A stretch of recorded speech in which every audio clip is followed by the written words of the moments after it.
मुद्दा ये था विवाद का कि जिनको श्रेय जाना चाहिए था उनको ना जाकर सरकार अपने ऊपर पूरा क्रेडिट ले रही है। नासा इत्यादि जो आइंस्टीन उन्होंने भी कहा है कई बार कि यदि वैज्ञानिक ही बनना है तो भारत में जाके वेदों को पढ़ लीजिए। अच्छा। हाँ जी। तो बाबरी मस्जिद का सबसे पहले ताला किसने खोला था? शंकराचार्य स्वरूपानंद सरस्वती जी ने। देखा जाता है प्राण प्रतिष्ठा के पहले मूर्ति का स्वरूप और तेज जो चमक होती है वो अलग होती है, प्राण प्रतिष्ठा के बाद में उस मूर्ति का तेज अलग हो जाता है कि संगीत देवताओं की खोज है।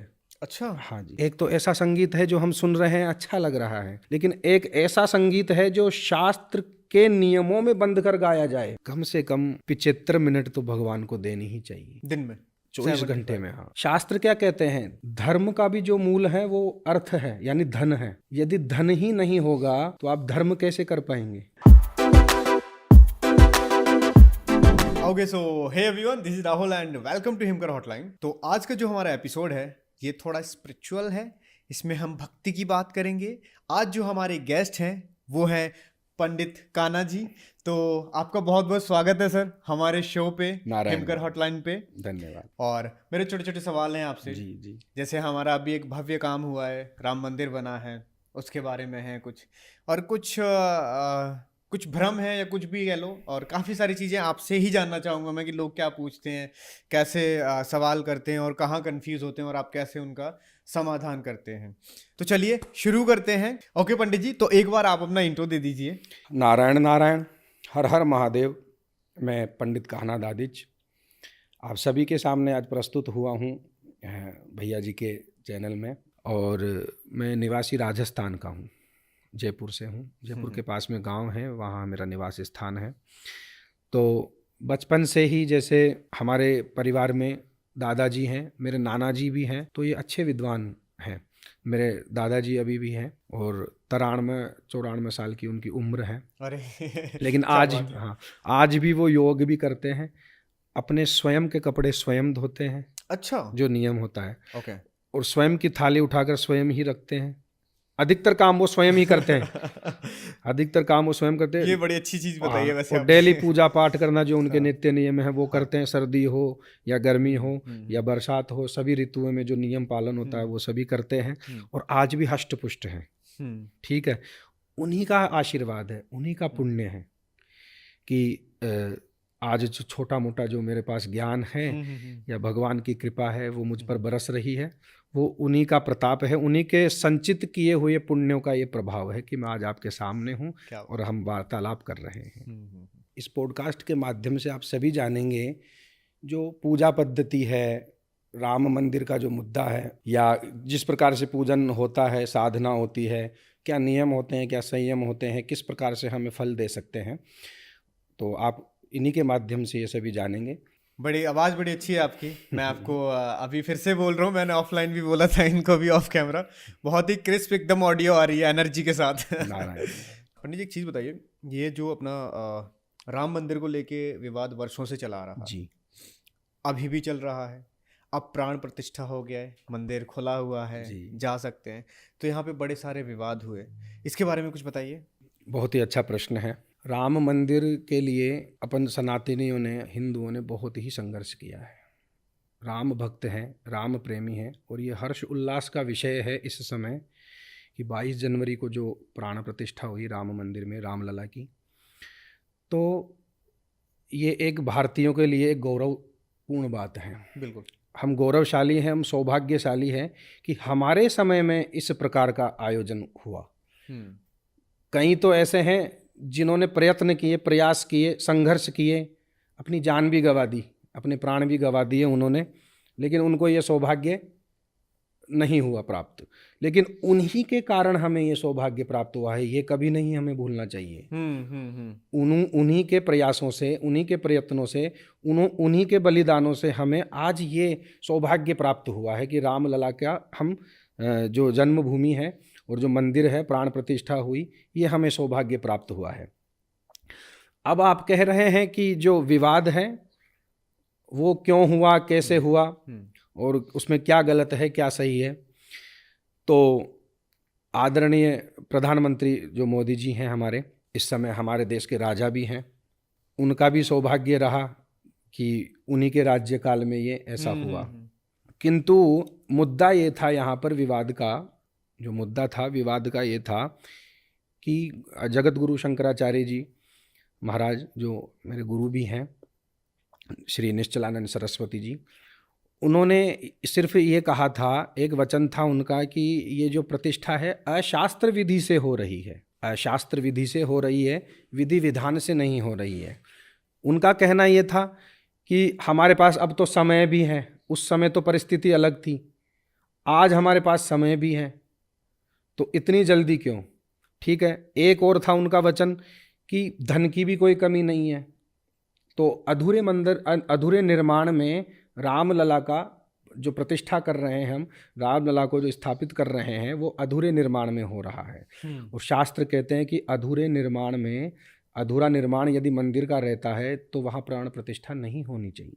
ओके, दोष लगता है राजा को भी और प्रजा को भी।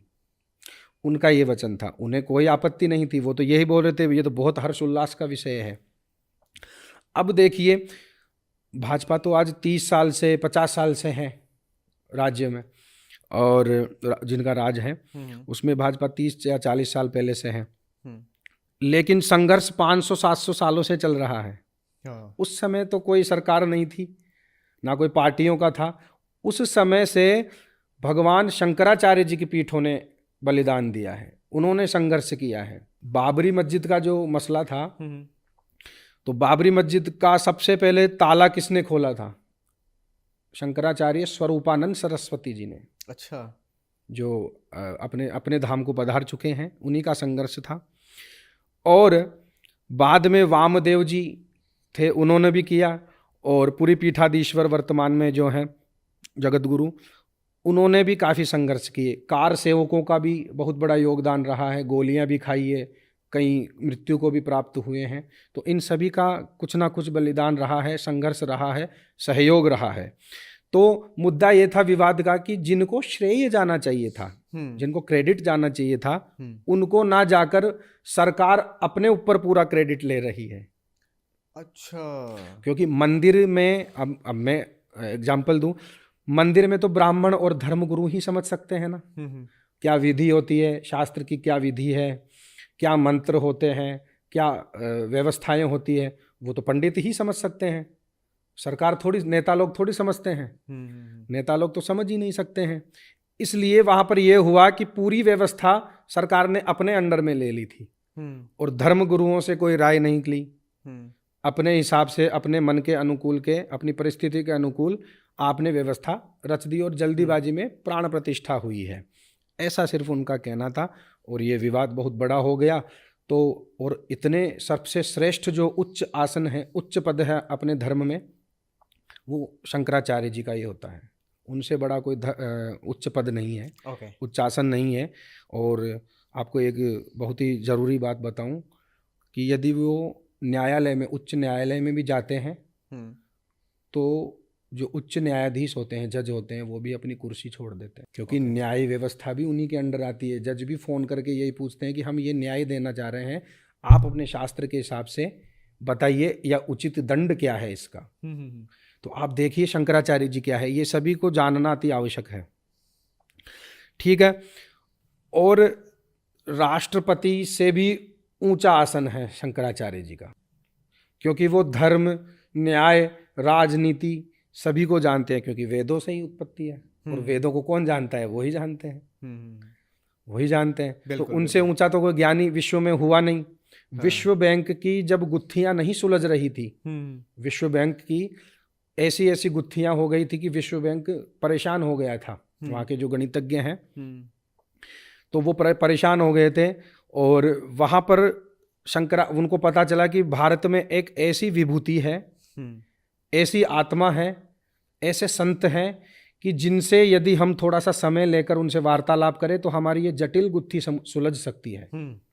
वो यहाँ पर आए, उन्होंने 90 और 30 ऐसे ऐसे कुछ मिनटों में वार्तालाप की, टुकड़ों में जाकर देखा, गुत्थी सुलझ चुकी।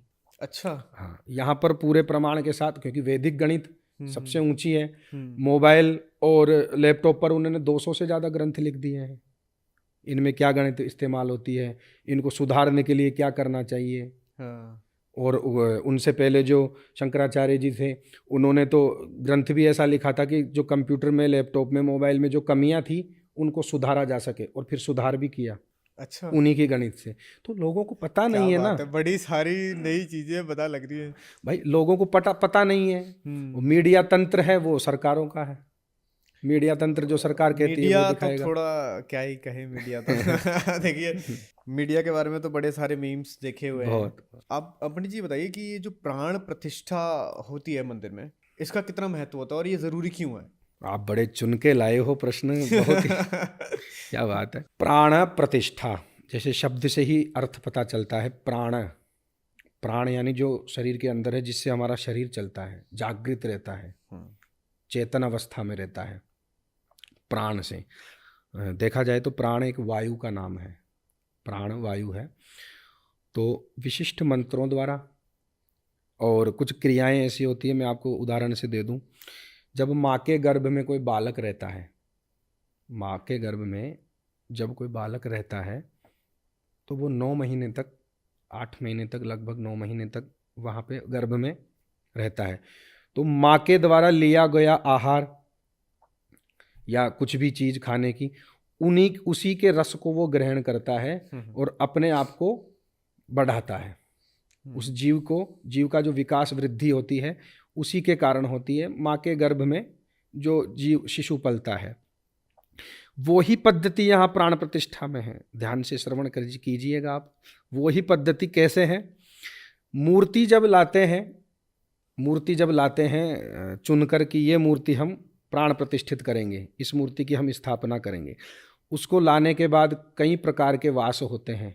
जैसे जल में भी रखा जाता है, अन्न में भी रखा जाता है, जैसे गेहूं में, धान्य में, गेहूं में, इनमें रखा जाता है। उसके बाद में फलों में, घी में, इस प्रकार से कई सामग्रियां होती है जिनमें उन्हें रखा जाता है, उन्हें वास दिया जाता है। तो जो उन औषधियों की, उन वस्तुओं की जो एनर्जी है, जो ऊर्जा है, जो उनके गुण है, वो मूर्ति में रस द्वारा विद्यमान होते रहते हैं। और ये प्रत्यक्ष है। प्रत्यक्षम किम प्रमाणम, प्रत्यक्ष के लिए प्रमाण की क्या आवश्यकता है? जब हमें दिख रहा है उसके लिए प्रमाण की कोई आवश्यकता नहीं है। देखा जाता है प्राण प्रतिष्ठा के पहले मूर्ति का स्वरूप और तेज, जो चमक होती है वो अलग होती है। प्राण प्रतिष्ठा के बाद में उस मूर्ति का तेज अलग हो जाता है। आपने कभी नोट किया हो? हाँ, मैंने सुना भी, अभी रिसेंटली सुना था मैंने। ये मुझे पता नहीं था पहले, बट अभी हमारी एक आंटी जी उन्होंने बताया था कि ये देखो पहले ऐसी थी मूर्ति और अब देखो अभी ऐसी प्राण प्रतिष्ठा के बाद। तो ये मंत्रों का ही प्रभाव है, मंत्रों का, ब्राह्मणों की साधना का, नित्य कर्म का, उनके योग का, उनके संयम का, व्रत का, इन्हीं का प्रभाव होता है और भगवान की कृपा होती है। भगवान की कृपा ऐसे थोड़ी प्राप्त की जा सकती है। भगवान कोई छोटी मोटी चीज़ थोड़ी, आज बोल दिया भगवान भगवान तो वो मिल जाएंगे। कलयुग है ये, यहाँ पर बहुत कठिनाई है भगवान को प्राप्त करने के लिए। तो मूर्ति प्राण प्रतिष्ठा का यही है, लॉजिक है कि जैसे माँ के गर्भ में जिस प्रकार से जो व्यवस्थाएं होती है, उसी प्रकार मूर्ति को भी एक जन्म देना पड़ता है। ओके। तब जाके वो प्राण है वो विद्यमान हो पाता है। इतनी क्रियाएं होने के बाद में प्राण प्रतिष्ठा का जो थोड़ा सा समय होता है, तब विद्यमान हो जाता है जीव उसमें। तब मूर्ति जागृत होती है, तब उसमें चेतना होती है।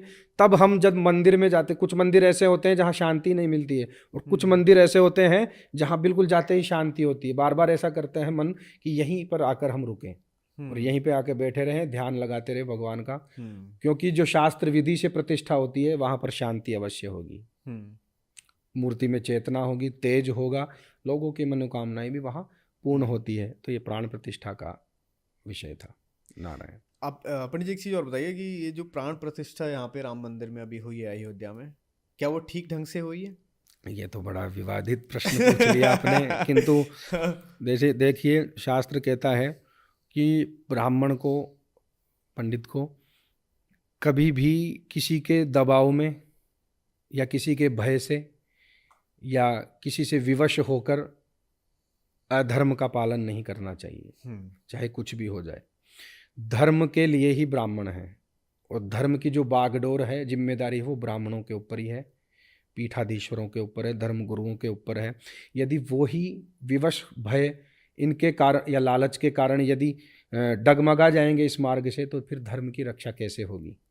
आगे जाकर कौन जानेगा कि भगवान राम कौन थे, वेद क्या थे, शास्त्र क्या थे, पुराण क्या थे, संस्कृति क्या थी? यदि इन लोगों ने रक्षा नहीं की होती शुरू से, अब तक हम जान ही नहीं पाते। इनका बड़ा योगदान रहा है। तो ब्राह्मण का कर्तव्य यह होता है कि वो अशास्त्र विधि से ऐसा कार्य ना करें, और कहना भी यही था कि अशास्त्र विधि से प्रतिष्ठा हुई है, लेकिन भगवान राम की कृपा मान रहे हैं सब, लेकिन खुद भगवान का नाम आगे आप सुनते होंगे, आगे क्या जुड़ता है? मर्यादा पुरुषोत्तम राम। हाँ। मर्यादा का अर्थ क्या हुआ? नियम, विधि, जो अपने नियमों से कभी ना डगमगाए, अपने सिद्धांतों से कभी ना डगमगाए, वो है मर्यादा पुरुषोत्तम राम। उन्होंने कभी मर्यादा का उल्लंघन नहीं किया। तो जब मर्यादा पुरुषोत्तम राम की प्रतिष्ठा हो रही है, तो इस समय मर्यादाओं का उल्लंघन क्यों? भाई स्वयं मर्यादा पुरुषोत्तम राम की प्रतिष्ठा हो रही है और फिर मर्यादाओं का उल्लंघन क्यों? तो साफ साफ सबको पता है और सब जानते भी हैं। हालांकि मैं मोदी जी का सपोर्ट भी करता हूं और मेरे भी लोकप्रिय हैं, लोकप्रिय तो है, मेरे भी प्रिय नेता हैं, माननीय हैं, और उनका भी बहुत योगदान रहा है। देखो, हिंदुत्व के लिए भी और धर्म के लिए भी, ऐसी कोई बात नहीं है, लेकिन राजनीतिक दबाव उनके ऊपर भी होता है, उनको भी दोबारा सत्ता में आना होता है, तो इस प्रकार के कुछ करने ही पड़ते हैं। लेकिन हो ये सो राम रचि राका को करी तर्क बढ़ावे साका, सब राम जी की कृपा है, जो भी है ठीक है, कोई बात नहीं। नारायण। बड़े ही खूबसूरती से बेखौफ होके आपने इस चीज़ का जवाब दिया है, मैंने तो बस ऐसे ही पूछ लिया ये। पंडित जी एक चीज़ बताइए कि ये जो तंत्र मंत्र यंत्र पूजा अर्चना में किस तरीके से काम करता है? बहुत अच्छा प्रश्न है और सभी के लिए उपयोगी भी होगा, क्योंकि कई लोगों को जानकारी भी नहीं है कि पूजा पद्धति में, साधना पद्धति में क्या महत्वपूर्ण अंग होते हैं। तंत्र, मंत्र और यंत्र पूजन पद्धति में इस प्रकार से काम करते हैं कि जैसे हम कोई पूजन शुरू करते हैं, जैसे कोई यजमान आता है हमारे पास, तो वो जब ये कहता है कि पंडित जी मेरे ये समस्या है, तो आप कोई पूजा कीजिए हमारे अनुरूप, हमारे अनुकूल जो भी पूजा है वो आप कीजिए। तो इसमें क्या होता है कि 3 प्रकार से पूजन होती है और तीनों का ही समावेश करना होता है, तंत्र का भी, मंत्र का भी और यंत्र का भी। वो कैसे? यंत्र के रूप में तो जो मंडल बनते हैं, मंडल होते हैं जो धान्य के बनते हैं, मसूर की दाल का, चने की दाल का, मूंग का, उड़द का, गेहूं का, इनसे मंडल बनाया जाता है, यंत्र बनाया जाता है, और पंडित जी ये अवश्य बनाते हैं जब कोई पूजा होता है, क्योंकि वो विशेष है। और यंत्र इसलिए रखते हैं क्योंकि वो रक्षा है, वो देवताओं का स्वरूप है, उनमें जो जिस देवता को जो रंग पसंद होता है उसी रंग का मंडल बनता है। अच्छा, ऐसा भी होता है? ऐसा भी होता है, तब जाके वो पूजा पद्धति पूर्ण रूप से विशुद्ध होती है, शुद्ध होती है और पूर्ण भी होती है। तो वहाँ पर उसी प्रकार का रंग, और जिस देवता को जो वस्त्र पसंद है और जिस रंग का जो वस्त्र पसंद है वो ही वहाँ पर वस्त्र अर्पण किया जाता है। ओके जी। पता कैसे चलता है? पता शास्त्रों में है, पूजा पद्धति में है। इन्हीं चीज़ों के लिए पंडित जी की जरूरत पड़ती है। जी जी जी। तो जैसे मैं थोड़ा उदाहरण भी दे दूं, हालांकि खुलकर क्या बताऊं, उदाहरण भी आपको दे दूं कि जैसे भैरव जी की पूजन है। अब भैरव जी के लिए शास्त्रों में ये बताया गया है कि काले रंग का कपड़ा और उनकी खाद्य वस्तुएं, जो उनके भोजन होता है वो भी अलग होता है, भोजन भी उनका अलग होता है, जैसे उबली हुई उड़द की दाल। अच्छा। और साथ में जैसे कोई बेसन की बनी हुई चीज़, बेसन, हाँ, तली हुई भी चीज़, दही, इस प्रकार की वस्तुएं भैरव जी के लिए अर्पण की जाती है। और उनका जो मंडल बनता है वो भी उड़द की दाल से ही बनता है।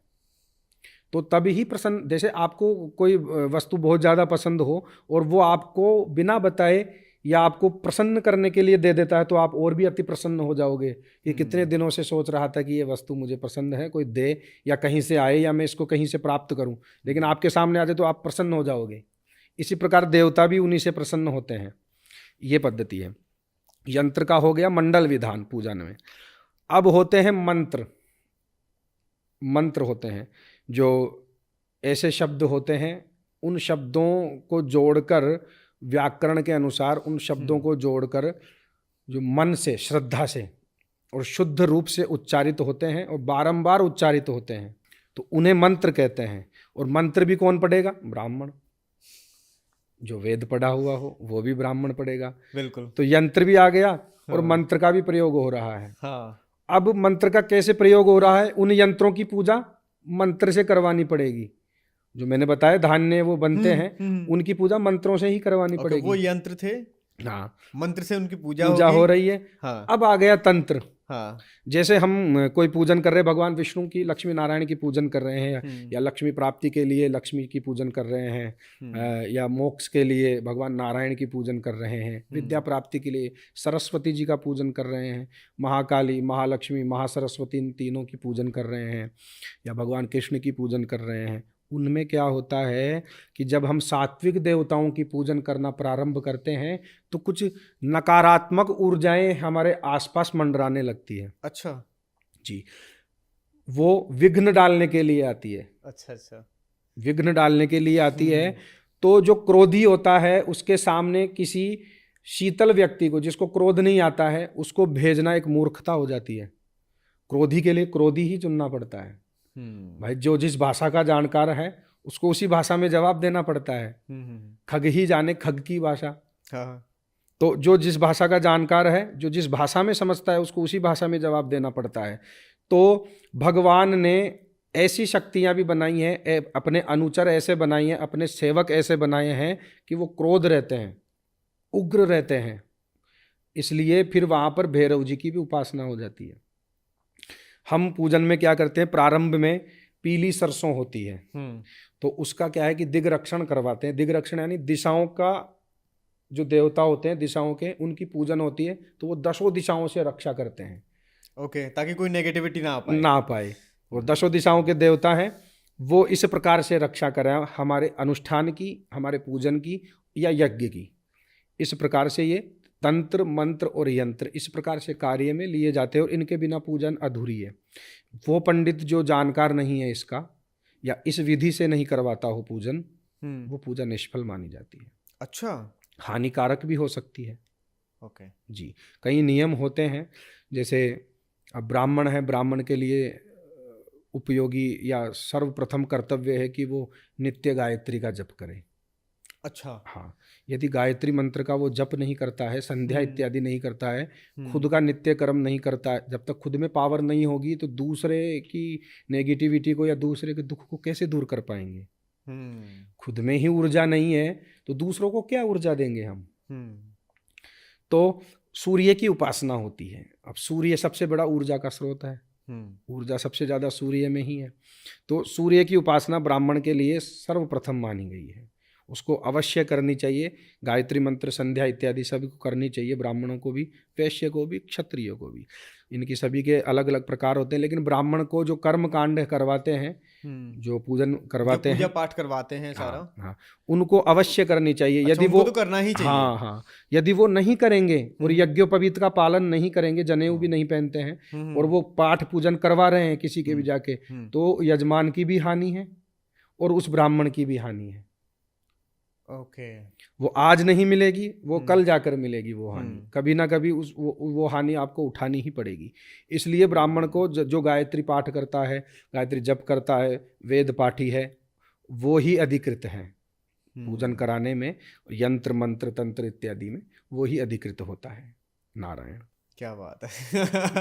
कितनी सारी चीज़ें बता दी मेरे को, तो अभी पता लग रहा है कि ऐसा भी कुछ होता है कि जो पूजा पाठ करवाते हैं उनको भी अपना ध्यान रखना पड़ता है, उनको भी सात्विक रहना पड़ेगा, पूरा अपना क्लीन करके रखना पड़ेगा, सब कुछ पूरा हो रहा। जी, नियम तो ये कहता है ना कि देखो, बिना, आजकल क्या हो गया, एक फैशन सा चल गया है, एक चलन सा, प्रचलन सा हो गया है कि बिना नहाए धोए नाश्ता कर रहे हैं, भगवान के सामने जाकर नहीं आजकल के लोग ऐसे ही हैं वैसे।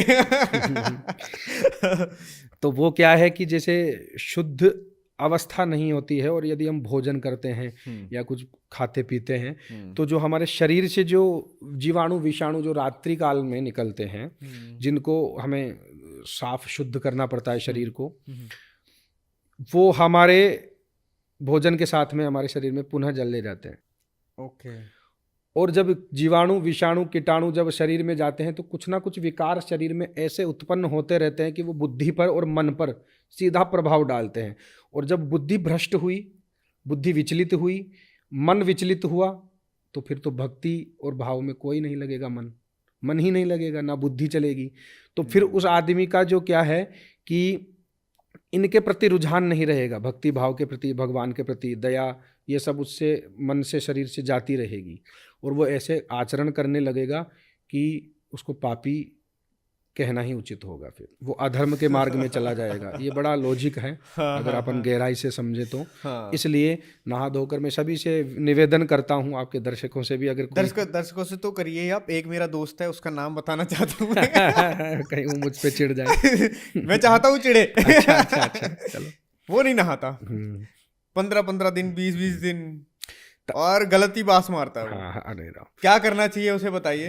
देखो क्या होता है कि शास्त्रों में ऐसे विधान है कि हम जब, वास्तु में भी बताया गया, वास्तु शास्त्र में भी ऐसा कहा गया है, और शास्त्रों में सभी में कहा गया है कि कभी भी सुबह उठते उठते दर्पण की तरफ, यानी शीशा, आईना, उसमें मुंह नहीं देखना चाहिए उठकर। अच्छा, उठते ही नहीं देखना चाहिए। हाँ। अपनी नेगेटिविटी, अपनी नकारात्मक जो ऊर्जा होती है वो अपने चेहरे पर रहती है। हम देखेंगे तो हमें ही वापस वो प्राप्त हो जाएगी। ठीक है। तो क्या बताया, क्या विधान बताया है शास्त्रों में? इस प्रकार से दोनों हाथ कीजिए। कराग्रे वसते लक्ष्मी, कर मध्य सरस्वती, कर मूले स्थितो ब्रह्मा, प्रभाते कर दर्शनम।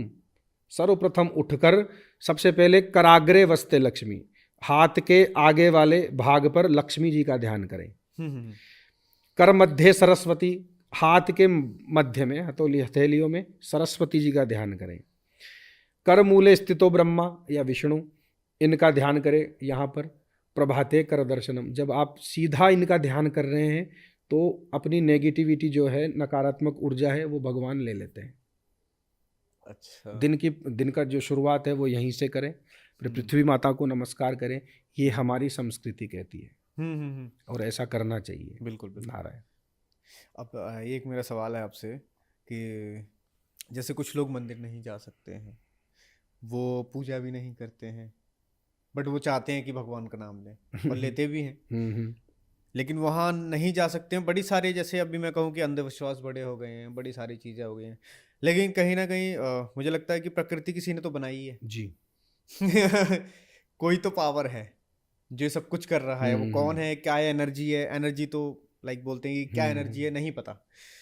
तो अब क्या मंदिर जाना ही चाहिए उसके लिए, पूजा पाठ के लिए, या फिर आप जिस प्लेस पे बैठे हैं, जैसे कहते हैं कि कर्म ही पूजा है, जो आप काम कर रहे हैं वहाँ पे भी नाम ले सकते हैं भगवान का। ये थोड़ा सा दुविधा दूर कीजिए जरा। हाँ, ये बहुत अच्छा प्रश्न है। कर्मण्ये वाधिका रस्ते माँ फलेषु कदाचन, भगवान श्री कृष्ण गीता में कहते हैं कि आपका जो कर्तव्य है वो कर्म करने का है, फल प्राप्त करने की इच्छा नहीं होनी चाहिए, क्योंकि फल देना तो भगवान के हाथ में है।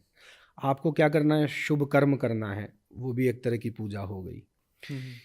किसी का मन आपके कारणों से, आपके कारण से दुखी ना हो, वो भी एक तरह का धर्म हो गया। किसी निर्बल की सहायता करना, निर्धन की सहायता करना, वो भी बहुत बड़ा धर्म है, वो भी एक तरह की पूजा है। वो काया से पूजन होती है। और अब आपने कहा कि मंदिर जाना चाहिए या नहीं जाना चाहिए। देखिए, मेरा मानना यह है कि जो जितना मंदिर के पास होता है वो उतना ही दूर होता है। कैसे? जैसे कि आज मेरे घर में या मेरे आसपास कोई मंदिर है, शिवालय है, तो वो मेरे जितना पास है ना, वो दूर कैसे हो गया है? अरे पास में तो दिन में जा आऊँगा, 1 बजे जा आऊँगा, अभी तो बहुत काम कर लूँ थोड़ा सा, 1 भी बज गया, फिर अरे 1 तो बज गया, अब क्या करें, चलो 3 बजे जाएंगे, बिल्कुल पास ही तो है। 3 बज गए, काम काज में व्यस्त रहा घर परिवार में। 6 बज गए, 6 बजे भी कुछ ना कुछ ऐसा काम उसके आ गया कि वो ना जा सका, वो नहीं जा सका, तो मंदिर उससे दूर ही तो हो गया।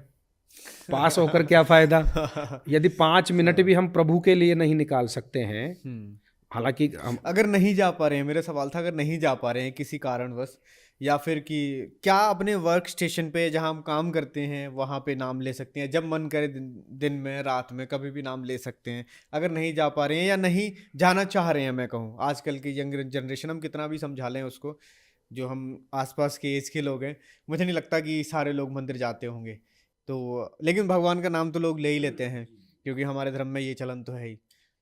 देखिए, दिन के तो दिवाकर हम्म और रात्रि के सुधाकर। हम्म अब मंदिर नहीं मिल रहा हो, ये भी हो सकता है, मंदिर जाना ही नहीं हो रहा हो, ये भी हो सकता है, लेकिन सूर्य तो हर स्थान पर दिखेगा। हम्म सूर्य भगवान तो हर स्थान पर दिखेंगे बिल्कुल आपको। बिल्कुल। तो आप सूर्य की तरफ मुख करके नमस्कार कर लीजिए, वो पूजन हो गई। अरे वाह। कितनी सरल पद्धति है। भगवान ने, शास्त्रों ने, ऋषि मुनियों ने, तत्वदर्शियों ने, तत्वदर्शी इसलिए कहते हैं कि वो दूरदर्शी थे। उन्हें पता था कलयुग में मनुष्य भागा दौड़ में ही अपना जीवन व्यर्थ गवा देगा, अपना व्यर्थ कर देगा। तो उन्होंने उनके लिए सारे नियम बना दिए। जैसे आप मुझसे आज प्रश्न कर रहे हैं, उस समय भी ये पॉडकास्ट का प्रचलन था। हाँ, ये आधुनिक है। इस समय आप मुझसे अपनी जिज्ञासाएं शांत करवा रहे हैं प्रश्न पूछकर। हाँ। और आपके माध्यम से सभी लोगों को पता चल रहा है, ये बहुत अच्छी बात है। आज जैसे आप पॉडकास्ट कर रहे हैं, आप अपनी जिज्ञासाओं को शांत कर रहे हैं, आपके दर्शकों को भी इससे लाभ मिल रहा है आपके माध्यम से। तो उस समय क्या होता था, ऋषि मुनि भी आपस में वार्तालाप करते थे, शास्त्रार्थ जिसे हम कहते हैं, और अपनी जिज्ञासाओं को शांत करते थे। या कोई बाहर से भी आके उनसे पूछ कर भी जाता था, तो उनके जो आसपास रहते थे उनके शिष्यगण, वो लिख लेते थे कि अमुक ऋषि ने ये कहा, इन ऋषि ने ये कहा, इनका ये प्रमाण है। लेकिन वो सिद्ध करते थे उस बात को, पहले कसौटी पर उतारते थे, खरा उतार कर फिर उसको आगे भेजा जाता था, ऐसा होता था। तो वो तो प्राचीन समय, और ये आज आधुनिकता। उस समय उपकरण इत्यादि ये होते नहीं थे। तो उस समय तो इतिहास ही होता था, पुराण होते थे या ग्रंथ रचते थे, तो फिर उनको प्रकाशित किया जाता था, भेजा जाता था। तो उस समय इस प्रकार से प्रचार होता था। तो आज भी वही सिस्टम है ना अपना। बड़ी अच्छे तरीके से आपने पुराने पुराणों को और पुरानी चीज़ों को और आधुनिकता को जिस तरीके से बताया और कनेक्ट किया, ये बहुत सुंदर तरीके से बताया, इम्प्रेसिव था ये। अच्छा पंडित जी, एक चीज़ और बताइए कि पूजा करने में अक्सर ध्यान नहीं लगता है। मैं दोबारा से बताता हूँ इसको। ध्यान इन द सेंस कि हम पूजा करने बैठे हैं, मैं यहाँ बैठा हूँ जी, बट मेरा मन यहाँ लग नहीं पा रहा है, वो बार बार कुछ और सोच रहा है, कुछ और ख्याल आ रहे हैं, कुछ और थॉट आ रहे हैं। जब मैं यहाँ हूँ तब मैं पूजा में नहीं बैठा हूँ, एक तरीके से मैं बार बार डिस्टर्ब हो रहा हूँ, माइंड उस तरीके से ध्यान नहीं लग पा रहा जिस तरीके से पूजा पाठ में लगना चाहिए। ये बताइए कैसे इस समस्या का समाधान किया जाए? बहुत अच्छा प्रश्न है ये।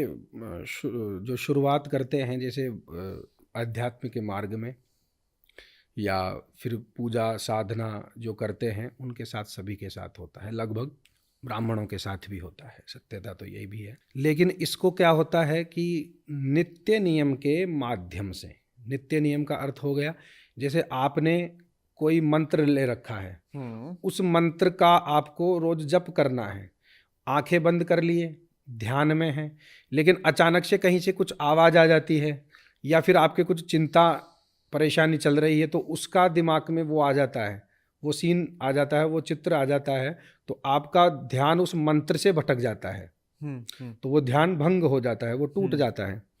इसके लिए सबसे सरल क्या है, इसको कैसे किया जा सकता है? पहले तो ब्रह्म मुहूर्त बताया है। ब्रह्म मुहूर्त जो सुबह प्रातः है, जल्दी सी, मतलब 4 से 5 के बीच में ऐसे, तो उस समय का बताया, क्योंकि उस समय बिल्कुल शांति रहती है। हाँ, लेकिन शहरों में तो उस समय भी शांति नहीं रहती है। हाँ, सही बात है, बिल्कुल ठीक भाई देखो, जहाँ विकास है, जहाँ भव्यता है, वहाँ दिव्यता नहीं है। भव्यता के चक्कर में ही तो हम दिव्यता खोते जा रहे हैं। जितना विकास होगा उतनी भी हानि भी हो रही है, बिल्कुल, शरीर को भी, पर्यावरण को भी। ठीक है, सुविधाएं बढ़ रही है। तो इसमें क्या होता है, अब उनके लिए उसी प्रकार के उपकरण भी बना दिए गए हैं, भगवान की ही प्रेरणा से बने हैं कहीं ना कहीं देखा जाए तो। आज ये उपकरण है, मायक है, ये तंत्र में आता है। ओके, तंत्र के माध्यम से यंत्र बना है, इसको यंत्र भी कहेंगे, यंत्र, हाँ, ध्वनि प्रसारण यंत्र या फोन को दूर संचार यंत्र। तो तंत्र के माध्यम से कुछ विशेष उपकरणों को जोड़ करके कैसे भी करके विधियों में ढाल करके ये उपकरण बना दिया गया है। अब आपके पास एक उपकरण और भी है, मैं नहीं कहूँगा मॉडर्न माना जाएगा, लेकिन सुविधा तो सुविधा ही है। आपके पास एक उपकरण और भी है, आजकल ईयरफोन आते हैं। हाँ अंदर बाहर की आवाज अंदर नहीं आ सकती है, ऐसे भी आते हैं। नॉइस कैंसलेशन आते हैं जी। हाँ। जो हवा भी पास नहीं होती है कान में। बिल्कुल। एक तो आप वो लगा ली, उसको ऑन मत कीजिए, वो लगा लीजिए, ठीक है, ताकि बाहर की जो बर्ड्स भी आते हैं ऐसे, हाँ। जिनको लगा लोगे, एयर नॉर्मल बर्ड्स आते हैं, इनको लगा लोगे, वो कोई उपकरण नहीं है, बट वो एक इलाज है, जो फॉर्म होता है गद्दा टाइप, वो उसके अंदर फिट होता है, उसमें धागा होता है और आगे एक इतना बड़ा वो होती है, एक स्टिक कह लो या फिर इतनी बड़ी गत्ता सा होता है, वो जो कान के अंदर शेप में होता है, साइज में चले जाता है वो अंदर, उसको आप अंदर डालो तो बाहर की कोई आवाज नहीं आती टाइटली। तो उनका सदुपयोग करें हम। हाँ, यही तो सबसे बड़ी बात है, मेडिटेशन में बड़ा काम आता है वो। तो सदुपयोग करें उनका। अब यदि उनके लगाने के बाद में भी ध्यान भंग हो रहा है, तो एक ऐसा शब्द है, एक ऐसे तरीका है जो सभी को करना चाहिए। आप बिल्कुल एक केंद्र बिंदु या किसी भगवान का चित्र अपने आंखों में फिट कर लीजिए, दिमाग में, मस्तिष्क में फिट कर लीजिए कि ये भगवान का चित्र है। अच्छे से देख लीजिए, उसकी रिकॉर्डिंग कर लीजिए अपने मस्तिष्क में, आंख बंद करके उसी ही चित्र का आप ध्यान करते रहें। उस चित्र में इतना डूब जाना है, इतना खो जाना है कि आपको उनके अलंकार यानी आभूषण तक आपको दिखाई दे। उन आभूषणों को आप सोचिए कि ये आभूषण काश ऐसा होता, इस आभूषण को आप ऐसे कर सकते थे। भगवान के सुंदर सुंदर गाल हैं, आंखें हैं, होठ हैं, भगवान का स्वरूप ऐसा है, ऐसे वर्णन में 1 घंटा निकल जाएगा। 1 घंटा पर्याप्त है। तो उसको एक्सप्लेन कर सकते हैं, जो आपको दिख रहा है उसके बारे में सोच सकते हैं, उसको और बेहतर कैसे बना सकते हैं, क्या और नया कर सकते हैं। तो इस तरीके से उसी एक फोटो के बारे में या चित्र के बारे में, उसी चित्र के अंदर जो चीजें हैं उनके बारे में बात करनी, जिससे आपका ध्यान केंद्रित हो जाएगा। अब देखो, आपका उत्तर यहीं पे आ गया। ध्यान का अर्थ क्या हुआ? किसी विशेष वस्तु पर ध्यान लगाना, केंद्रित कर देना। बिल्कुल। अब आपने जो भी चीज ले ली, भगवान का चित्र ले लिया दिमाग में, उनका स्वरूप ले लिया, अब उसी पर ध्यान लगाओ, उसी पर ध्यान लगाओ, कहीं जा ही नहीं पाओगे। 1 घंटा 15 मिनट से शुरू कीजिए शुरू में, फिर 20 मिनट बढ़ेगा, फिर अभ्यास करते करते आप 1-2 घंटे में। इसलिए तो हजारों वर्षों तक, 100 वर्षों तक ऋषि मुनि ध्यान में ही रहते थे। पता ही नहीं, समय का पता ही नहीं था उन्हें कि कितना समय व्यतीत हो गया। वाल्मीकि जी का नाम आपने सुना होगा, जिन्होंने वाल्मीकि रामायण भी रचना की थी, उन्होंने आदि कवि हैं। उनका ऐसा है कि पहले डाकू थे, रत्नाकर नाम था उनका, सभी को ये कथा पता होगी। पहले डाकू थे, फिर सप्तऋषि आए, उन्होंने कहा कि जो तू पाप कर रहा है, क्या इसके भागीदार तेरे परिवार वाले भी हो सकते हैं? परिवार वालों से पूछ। परिवार वालों के पास गया कि मैं आप लोगों के लिए जो पाप कर रहा हूँ, लोगों को लूट रहा हूँ, मार रहा हूँ और धन एकत्रित करके आप लोगों का पालन पोषण कर रहा हूँ, क्या इस पाप में आप मेरे भागीदार बनोगे? वो बोले कि ये तो तेरा कर्तव्य है, तेरे पाप के भागीदार लेकिन हम नहीं बनेंगे, तुझे करना है तो कर। उसकी आंखें वहाँ खुल गई। सप्तऋषियों ने कहा कि बताइए क्या जवाब है? कि उन्होंने कहा कि घर वाले तो ऐसे बोल रहे हैं, तो भाई फिर पाप क्यों कर रहा है? तेरा पाप तेरे ही साथ जाएगा और तुझे भोगना पड़ेगा। तो वहाँ पर उन्होंने, सप्तऋषियों ने कहा कि उल्टा नाम जपत जग जाना, वाल्मीकि भय ब्रह्म समाना। उल्टा नाम जपत जग जाना, मरा शब्द दिया। उन्होंने सोचा कि इसको राम शब्द दे देंगे तो ये उल्टा बोलेगा, तो उन्होंने पहले ही उल्टा दे दिया, मरा। अब वो मरा मरा मराम राम राम राम निकल रहा है। हाँ, साउंड वही आ रहा है।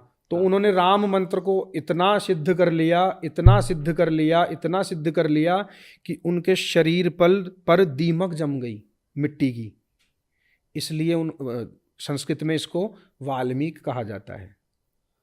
वाल्मीकि कहा जाता है, जो मिट्टी दीमक जमा लेती है, दीमक जो मिट्टी जमा करती है, उसको वाल्मीकि कहा जाता है। इसलिए उनका नाम वाल्मीकि रखा गया। तो मंत्रों में इतनी शक्ति है और ध्यान में इतनी शक्ति है। आप ध्यान से कुछ भी कर सकते हैं। अपने आप को जागृत कर सकते हैं, अपनी चेतना शक्ति को हाँ, बढ़ा ध्यान में सकते तो हैं। पावर काफी है। बहुत पावर है। हाँ, ध्यान में यदि power है। अच्छे से किया जाए हम्म। और नियम से, शुद्धता से किया जाए तो बहुत पावर है। और ब्राह्मणों के लिए भी बहुत ही उपयोगी है ये। ब्राह्मणों को अवश्य भी करना चाहिए जो कर्म कांड में है, क्योंकि वो जहाँ भी पूजन पाठ करवाने जाते हैं वहाँ पर कई प्रकार की ऊर्जाएं पहले से ही विद्यमान रहती है। तो उन ऊर्जाओं की रक्षा के लिए उनको ब्रह्म तेज की आवश्यकता पड़ती है। आप देखते होंगे जो कर्मेष्ठी ब्राह्मण है, जो तपोनिष्ठ ब्राह्मण है, उसके चेहरे पर स्वतः ही तेज विद्यमान रहता है, चमक रहती है। हाँ। उसको मतलब किसी की आवश्यकता नहीं है, ना कोई क्रीम लगाने की, ना किसी मेकअप की इनकी, तो वो एक चमक हमेशा बनी रहती है। तो उसके लिए एक शुद्ध विचार भी होना चाहिए। दया, धर्म, सदाचार, ये भी एक नियम में ही आते हैं। तो ये हमेशा सभी को बनाए रखना चाहिए। तो इस प्रकार से है, ये परिभाषित किया मैंने आपके सामने। नारायण। बड़े ही अच्छे से आपने समझाया है कि किस तरीके से विस्तार में जी। करना चाहिए इन चीज़ों को। बाकी कुछ आप आजकल की जो जनरेशन है उनके लिए आप कुछ कहना चाहेंगे? जी देखिए, कहना तो यही है कि धन को ही कृपा मत समझिए। एक सत्य है, आजकल सब धन के पीछे ही भग रहे हैं और धन अति आवश्यक है। मैं मानता हूँ, मैं स्वीकार भी करता हूँ, शास्त्र भी मानते हैं कि धन अति आवश्यक है इस युग में। तो लेकिन आप धन को सदुपयोग में लगाइए, धर्म कार्य में लगाइए, धन का उपयोग सही कीजिए। उस धन से ऐसे कार्य मत कीजिए कि किसी को हानि हो, किसी को नुकसान पहुंचे। आपके किए हुए कार्य से यदि किसी का दिल दुखता है तो आप सबसे बड़े पापी हैं। बिल्कुल, ये मैं भी मानता हूँ। हाँ, और आपका दिन सबसे ज्यादा बर्बाद वो है जिस दिन आप मुस्कुराए नहीं। अच्छा। सबसे बड़ा दिन तो वो दुर्गति हुई है उस दिन की जिस दिन आप मुस्कुराए नहीं। इसलिए हंसते रहिए, मुस्कुराते मेरे रहिए। साथ ऐसा बड़ा मुश्किल से ही होता होगा कि मैं किसी दिन ना मुस्कुराता हूँ। हाँ, मैंने देखा है आप हंसते रहते हैं। हंसना चाहिए, सही मेरा बात है। नेचर ही ऐसा है कि हंसते हंसाता रहता है लोगों को। और मेरा तो एक कहना भी यह है आपके चैनल के माध्यम से आपके दर्शकों को और सभी को भी, कि कम से कम 75 मिनट तो भगवान को देनी ही चाहिए दिन में 24 घंटे में। हाँ, हम देखो मोबाइल भी चला लेते हैं। हाँ, 1 घंटे गेम वगैरह ये भी खेल लेते हैं, व्हाट्सअप भी चेक करते रहते हैं। तो सदुपयोग तो ठीक है, कोई कोई करता है, कोई नहीं करता है मोबाइल का, दूरसंचार यंत्र का। लेकिन 75 मिनट यदि भगवान को दे दिया जाए मनुष्य के द्वारा, हम प्राणियों के द्वारा, तो वो इतना बलशाली हो जाता है, इतना पुण्य एकत्रित कर लेता है कि भगवान राम भी उसका स्वयं वर्णन नहीं कर सकते हैं। ऐसा शास्त्र भी कहते हैं, और शास्त्र की आज्ञा है, प्रत्येक प्राणी का धर्म है, प्रत्येक प्राणी का कर्म है कि वो 75 मिनट भगवान को देवे। और हमारे जगत गुरु भी जो पुरी पीठाधीश्वर जी हैं, वो भी यही कहते हैं और सभी जगह यही संदेश देते हैं। इसलिए मैं भी यही संदेश दे रहा हूँ। नारायण नारायण। थोड़ा सा ये समझाइए, 75 मिनट कैसे देने हैं? अरे बहुत अच्छा प्रश्न है, क्या बात है। 75 मिनट कैसे देने? अब एक साथ तो 75 मिनट कोई दे नहीं पाएगा। आजकल हम तो फिर भी दे लें, आजकल 30 मिनट एक साथ बैठ जाते हैं आसन लगा के, उसमें पैर दुखते रहे हैं, बोरिंग सी महसूस होती है, ऐसा होता है। खाना बना रहे हैं स्त्रियां, या आप खाने की प्रतीक्षा कर रहे हैं, या खाने बन रहा है तब तक आप कुछ काम कर रहे हैं, तो 15 मिनट भगवान का नाम ले लो उस समय। ठीक है, 15 मिनट वो गई दिन की। अब आप जा रहे हैं अपने ऑफिस या किसी काम में, 15 मिनट वहां ले लो चलते चलते। तारक मंत्र बताया ना मैंने, हरे राम हरे कृष्ण, वो वाले, या राम राम जय श्री राम जय श्री राम, हरे गोविंद हे गोपाल, ऐसा गोविंद गोविंद, वो ले लो 15 मिनट। 30 मिनट हो गई। अब 15 मिनट आप अगर बैठे बैठे खाना खा रहे हैं तो 5 मिनट वहां ले लो। 5 मिनट वहां ले लो, भोजन करें। अगर भोजन में भी शीघ्रता है तो भोजन करते करते भी आप मन में उच्चारण करते रहो। 15-20 मिनट भोजन में लगती है या 10 मिनट लगती है ज़्यादा से ज़्यादा। मेरे साथ ऐसा सीन होता है कि जब मैं शूटिंग्स पे होता हूँ या सेट पे होता हूँ तो मैं बहुत कम टाइम होता है कि मैं अलग से लंच के लिए टाइम निकालूंगा। मैं काम करते करते कर रहा होता हूँ, खाना खा रहा होता हूँ। तो वो नहीं अच्छी बात है। तो वो काम करते करते आप मन में चलते रहे। मुझे लगता है कि कर्म ही पूजा है और इस पे पूरा फोकस होना चाहिए। जी, बहुत अच्छी बात है। तो उसमें क्या है कि वो मन में मंत्र भी चलता रहे, तो वो आपके 75 मिनट ऐसे कन्वर्ट हो जाएंगे, पूरे दिन के 75 मिनट ऐसे हो जाएंगे। आप कहीं जा रहे हैं, किसी से मिलने जा रहे हैं, कहीं पे आए हैं, कोई मेहमान आए हैं, तो वहाँ भी उस समय आप मन में बोलते रहें। तो 75 मिनट कैसे भी आपको काउंट करके एक दिन में करना है। एक साथ तो कोई 75 मिनट हम ही बैठ सकते हैं, क्योंकि हमें बैठक आसन का अभ्यास है। इसलिए कह रहा हूँ मैं, कोई अभिमान स्वरूप नहीं कह रहा हूँ, क्योंकि आसन लगाने के लिए भी बहुत संयम रखना पड़ता है। और आसन नियम क्या है कि जिता श्वास है, जितेंद्रिय और जितासन है। इसका अर्थ क्या हुआ? पहले अपनी श्वास को जीतिए। प्राणायाम सुना है आपने नाम? बिल्कुल। तो वो प्राणायाम होते हैं रेचक, कुंभक, पूरक, 3 प्रकार के प्राणायाम होते हैं। अच्छा, ये बिल्कुल नया है मेरे लिए सुनने में, थोड़ा समझाइए। कुंभक, रेचक, पूरक। जैसे इस नाक से इसको लेना है, ठीक है। दाएं नाक, दाहिनी जो नाक होती है उसे हवा अंदर लेनी है, हाँ, ठीक है। और दाहिने नाक, अंगूठा लगा लीजिए दाहिने वाले नाक पर, और बाएं नाक से श्वास धीरे धीरे खींचनी है, बंद रखना है पूरी सांस। उस समय भगवान का नाम लीजिए, चिंतन कीजिए, करते रहे। फिर धीरे धीरे इसको, जिस नाक से आपने सांस खींची थी उसको बंद करके फिर इससे छोड़िए धीरे धीरे। इस प्रकार से 3 बार ये क्रिया कीजिए, जो सांस को आप जीत पाएंगे। किसी को सांस भर रहा हो, ज्यादा इतना सा वर्ड बोलता है और सांस भर जाता है, और ध्यान केंद्रित करने में भी काफी मदद करेगा। बहुत बहुत। और किसी की देखो स्किन किसी की ग्लोइंग नहीं है, ये भी शास्त्रों में बताया है इसका। अब मैं तो थोड़ी इंग्लिश यूज कर लिया इसमें। त्वचा यदि चमकदार नहीं है, तेज नहीं है, तो वो यदि नित्य प्राणायाम करे ये वाला, उसके चेहरे की चमक स्वतः ही बढ़ जाएगी। अच्छा, और ये फैक्ट है, ये सत्य है बिल्कुल। हाँ, इसमें कोई भी वो नहीं है, ये सत्य है। और अब आ गया जितासन, आसन को जीतना। शुरू में 15 मिनट बैठिए बिना हिले डुले, 15 मिनट बैठे, 10 दिन 15 मिनट बैठ गए, फिर समय को बढ़ा दीजिए, 20 मिनट कर दीजिए, 20 मिनट का अभ्यास हो जाएगा। फिर 5-6 दिन में फिर 30 मिनट कर दीजिए, 30 मिनट का अभ्यास हो गया। फिर ऐसे बढ़ाते बढ़ाते आप 2-3 घंटे भी बैठ सकते हैं। अभ्यास ही तो है। बिल्कुल भाई, पैरों को अपना अभ्यास ही तो होगा, तब आप आसन को जीतेंगे। और जितेंद्रिय, अपनी इंद्रियों को जीत लेना। ये 3 पद्धतियां हैं। यदि इनको कोई सफलतापूर्वक कर लेता है और इनमें दक्ष हो जाता है तो वो सबसे बड़ा साधक है। क्या बात है। तो एक 2 चीजें पूछनी है मुझे आपसे आखिरी। एक तो आपके बारे में कि आप कहाँ से हैं और कहाँ पे आप अभी रहते हैं। अगर किसी को कुछ आपसे पूछना है, कांटेक्ट करना होगा, क्योंकि डिस्क्रिप्शन में डिटेल होगी आपकी, तो उसके बारे में। लेकिन उससे पहले मेरा एक सवाल है कि आप कुमार विश्वास को जानते हैं? जी, कवि हैं कुमार विश्वास।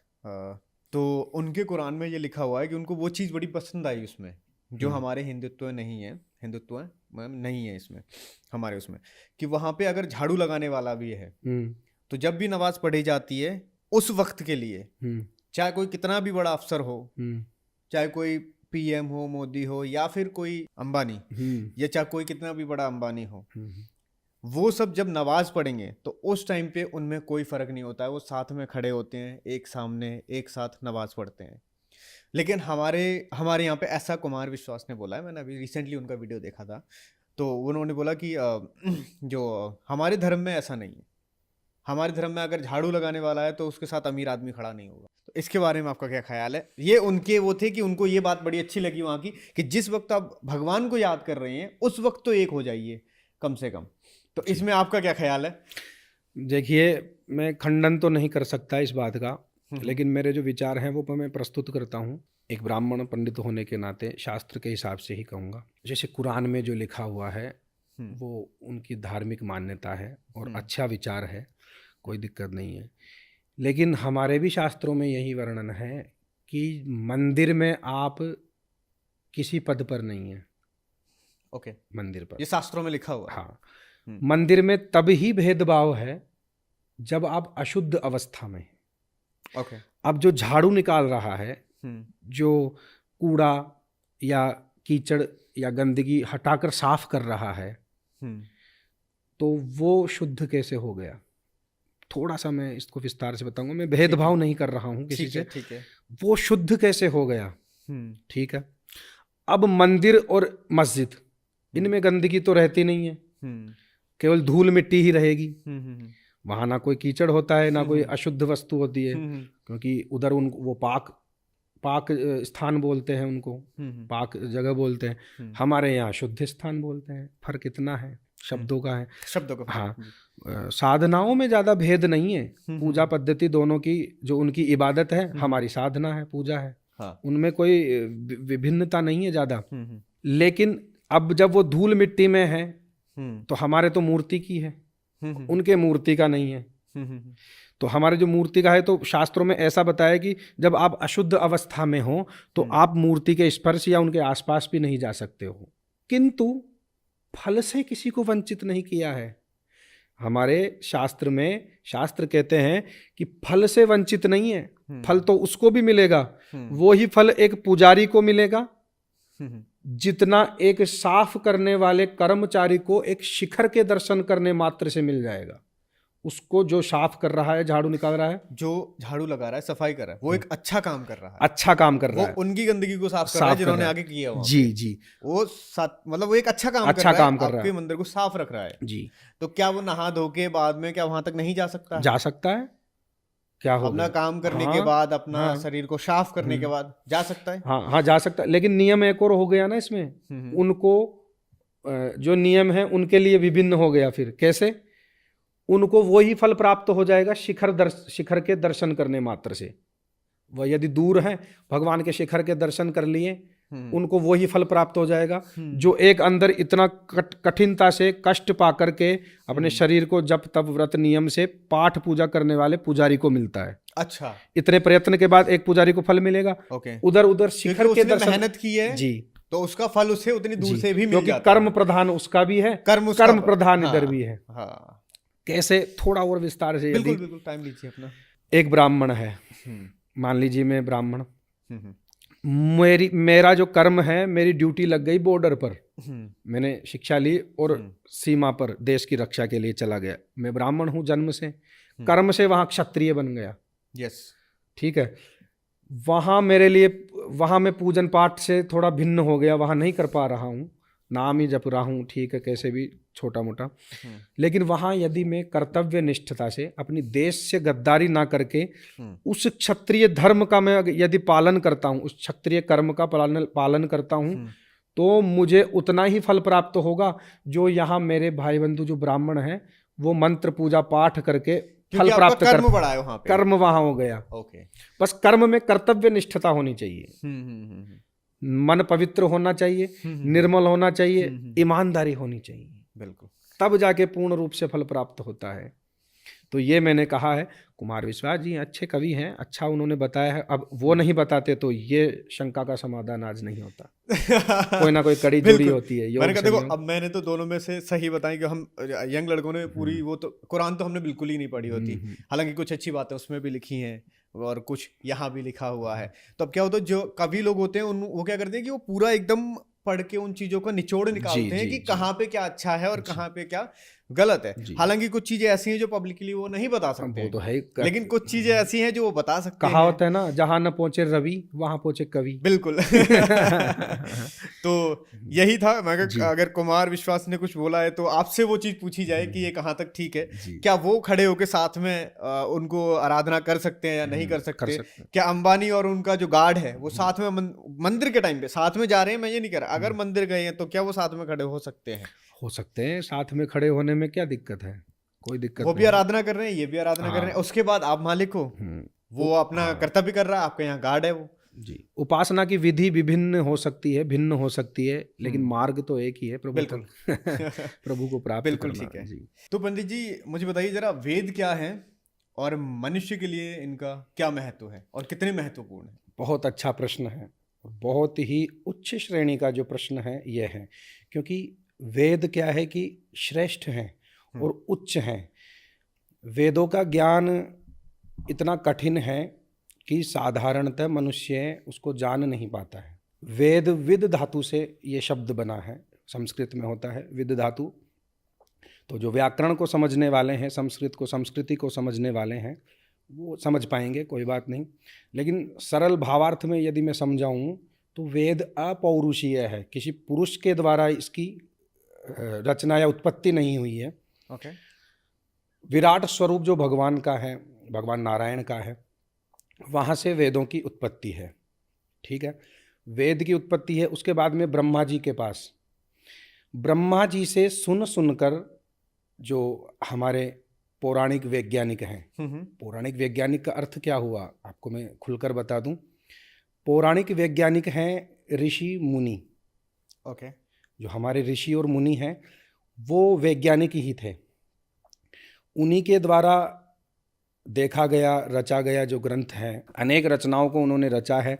सूत्र उन्होंने बनाए हैं कि जैसे कि आप जानते हैं कि जैसे विमान है आज हम देख पा रहे हैं, और आज के कुछ समय पहले यदि बात करते कि एक यहाँ से हम इतने समय में वहाँ पर दूसरे देश में पहुँच सकते हैं, या अन्य स्थान पर 2 घंटे के बजाय आधे घंटे में हम पहुँच सकते हैं।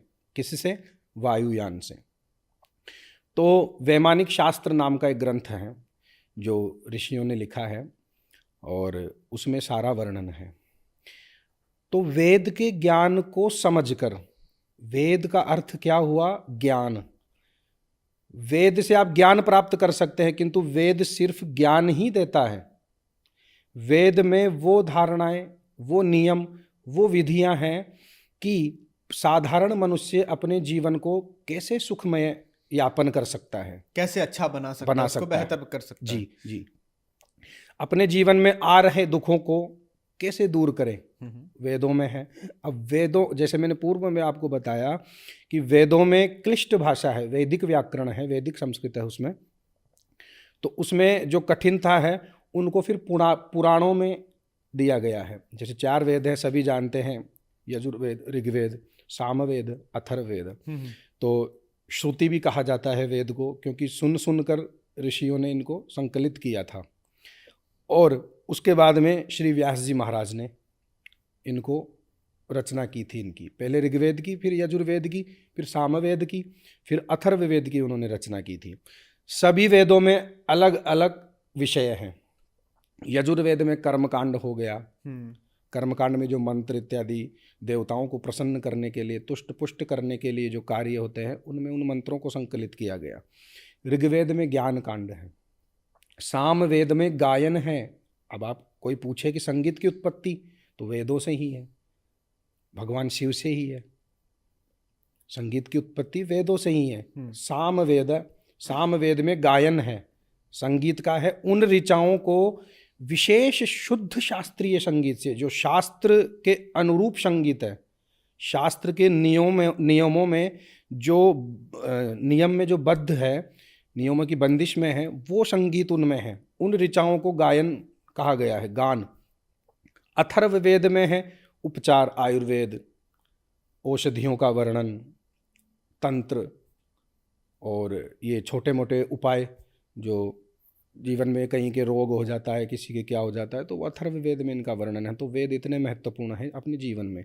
वेदों को समझने के लिए उपनिषदों में भी जाना पड़ता है। और जैसा कि मैंने पहले कहा था, पुराण भी फिर वेदों से निकले। तो 17 पुराण पहले व्यास जी ने रच दिए थे। 17 पुराण के बाद में उनको आत्मसंतुष्टि नहीं हुई कि मैंने 17 पुराण तो रच दिए, लेकिन अब मैं क्या करूं, फिर भी मुझे संतुष्टि नहीं है, कुछ ना कुछ कमी रह रही है। तो जब नारद जी, संत कुमार ऋषि, उनसे भेंट हुई तो उनसे पूछा कि आप क्यों उदास है। व्यास जी ने कहा मैंने 17 पुराणों की रचना कर दी है। अब आप, एक आश्चर्य की बात है, 17 पुराण जिन्होंने रच दिए उनको फिर भी संतुष्टि नहीं है। फिर उन्होंने 18वां जो पुराण ऋषियों के मत से, ऋषियों के आदेश से रचा, वो भगवान कृष्ण की लीला को संग्रहित करके उन्होंने ये कहा कि आपने कृष्ण लीला किसी में भी विस्तार पूर्वक नहीं बताई है। कृष्णम वंदे जगत गुरुम। तो कृष्ण लीला आपने किसी में भी विस्तार से नहीं बताई है। तो कृष्ण लीला का आप विस्तार से वर्णन कीजिए। कृष्ण की बाल लीला, राक्षसों का वध और गोपियों का संवाद, इस प्रकार से है कहीं। तो उन्होंने इस प्रकार से रचा। और 18वां पुराण श्रीमद् भागवत महापुराण उन्होंने रचा। तो ये सब वेदों के ही अंग हैं, वेदों के ही अंग हैं। ज्योतिष भी वेद का ही अंग है। वेद की ज्योतिष की उत्पत्ति भी वेदों से ही है। ओके। यही वैदिक साइंस है। अभी बोलते हैं ना वैदिक साइंस क्या है, तो वैदिक विज्ञान ज्योतिष ही है। भूगोल, खगोल, इन सभी का जो ज्ञान है वो ज्योतिष में है और वेदों से ही लिया गया है। इसलिए जीवन में मानव के लिए वेदों का ज्ञान, जो उत्कृष्ट ज्ञान है, जो शुद्ध विशुद्ध ज्ञान है, वो वेद है। और वेदों को तो प्रमाण भी माना जाता है, वेदों का ही प्रमाण कोर्ट मानती है। अच्छा, हाँ, वेदों को मानती है। हाँ, जो न्यायालय हैं हाँ, तो वहाँ पर कोर्ट भी वेद के ही प्रमाण को मानती है, क्योंकि वैज्ञानिक जो अभी जो शोध करते हैं, आपने सुना होगा कि उस जगह उस स्थान पर रिसर्च किया जा रहा है। रिसर्च का मतलब होता है अनुसंधान। तो वहाँ पे रिसर्च किया जा रहा है, ऐसा कभी नहीं सुना होगा सर्च किया है, क्योंकि सर्च तो पहले ही हो चुका है। ओके। हमारे ऋषि मुनियों, हाँ, हमारे नारायण, हमारे ऋषि मुनियों द्वारा ही सर्च हो चुका है, अब तो उन पर रिसर्च चल रहा है। रिसर्च चल रही है। अब वो मिल रही हैं चीज़ें, कोई खुदाई में मिल रही है, कोई कहाँ मिल रही है, कहीं पे चित्रकारी हो रही है, कहीं पे कहाँ हो रही है। तो फिर वो देखते हैं, उनको कहीं ना कहीं जड़ तक जाते हैं, तो वो वेदों तक पहुँचते हैं फिर। और नासा इत्यादि जो आइंस्टीन और ये जैसे जो वैज्ञानिक हुए हैं बड़े बड़े, उन्होंने भी कहीं लेख निकाले हैं। उन्होंने भी कहा है कई बार कि यदि वैज्ञानिक ही बनना है तो भारत में जाके वेदों को पढ़ लीजिए। अच्छा। हाँ जी, उन्होंने यही कहा है, वेदों को विस्तार पूर्वक जानना किसी अच्छे गुरु से ही संभव है। और वर्तमान में जो मेरी दृष्टि में है, जो मेरे गुरुजी भी हैं, इसलिए नहीं कह रहा हूँ मैं, पूरी पीठाधीश्वर श्री निश्चलानंद सरस्वती जी महाराज, जिन्होंने अभी राम मंदिर पर भी अशास्त्र विधि के लिए अपना वचन कहे थे। अच्छा, विचार रखे थे, उनका कोई विरोध नहीं था राम मंदिर के लिए, फिर भी, लेकिन मानव के लिए वेद का ज्ञान अति आवश्यक है। ओके, तो गुरु की संगति में रहकर अच्छे गुरु से वो ज्ञान प्राप्त किया जा सकता है। नारायण, बहुत अच्छे से आपने समझाया, बड़े ही सुंदर तरीके से। और मैं पहली बार इस टाइप के स्पिरिचुअल पंडित जी के सामने बैठ के कुछ कर रहा हूँ। तो इससे पहले जो हमारा एपिसोड था वो था टैरो कार्ड रीडिंग का, जिसमें यशी आई थी। अगर आपने एपिसोड नहीं देखा है, मैं डिस्क्रिप्शन में लिंक दे दूंगा उसका। और अभी हमें पंडित जी के साथ और इनसे कुछ ना कुछ जो मेरे मन में कुछ सवालात हैं वो मैं किए जा रहा हूँ, और बड़े सुंदर तरीके से जवाब दे रहे हैं, तो ये बहुत अच्छी बात है। तो पंडित जी एक चीज़ बताइए, जैसे कुछ लोग हैं जिनको समय नहीं मिलता है पूजा करने का, पाठ करने का, कई सारे लोग हैं जो ऑफिस जाते हैं, काम के नहीं निकलते हैं, सुबह सुबह दूर भी होता है काम। तो मेन मुद्दा ये है कि जिनके पास टाइम नहीं है वो कैसे भगवान की आराधना करें, इसके बारे में बताइए। मैं आश्चर्य में हूँ कि इतने अच्छे प्रश्न हैं आपके, कि जो आपके दर्शक हैं उनको भी बहुत लाभ मिलेगा, क्योंकि उनमें भी कई ऐसे लोग होंगे जिनको समय नहीं मिल पाता है और मन में कहीं ना कहीं कुंठाएं रहती हैं। मैं खुद भी उनमें से एक हूँ। अच्छा। नारायण, नारायण। तो उनमें कहीं कुंठाएं रहती है कि मैं सारे दिन भर काम काज में ही लगा रहता हूँ और भगवान के लिए थोड़ा सा भी समय नहीं निकाल पाता हूँ। तो आपका अच्छा प्रश्न है। देखिए, मानव जीवन, अब जो गृहस्थ धर्म है, गृहस्थ धर्म में तो मनुष्य का कर्तव्य है कि अपने परिवार के पालन पोषण के लिए उसको भागा दौड़ी भी करनी पड़ती है, काम काज को भी देखना पड़ता है, क्योंकि जब आर्थिक युग है, ये आर्थिक युग है, इस समय यदि अर्थ प्रदान नहीं होता, यानी पैसे अति आवश्यक है। भाई पैसा सब कुछ नहीं है, लेकिन पैसा बहुत कुछ भी है। बिल्कुल, छोटी से छोटी चीज़ पैसों के बिना नहीं आती है, तो पैसा भी अति आवश्यक है। शास्त्र क्या कहते हैं? धर्मस्य मूलम अर्थ। धर्म का भी जो मूल है वो अर्थ है, यानी धन है। यदि धन ही नहीं होगा तो आप धर्म कैसे कर पाएंगे? सही बात है। हाँ। धर्म ही नहीं होगा तो आप धन ही नहीं होगा तो धर्म कैसे कर पाएंगे? हाँ।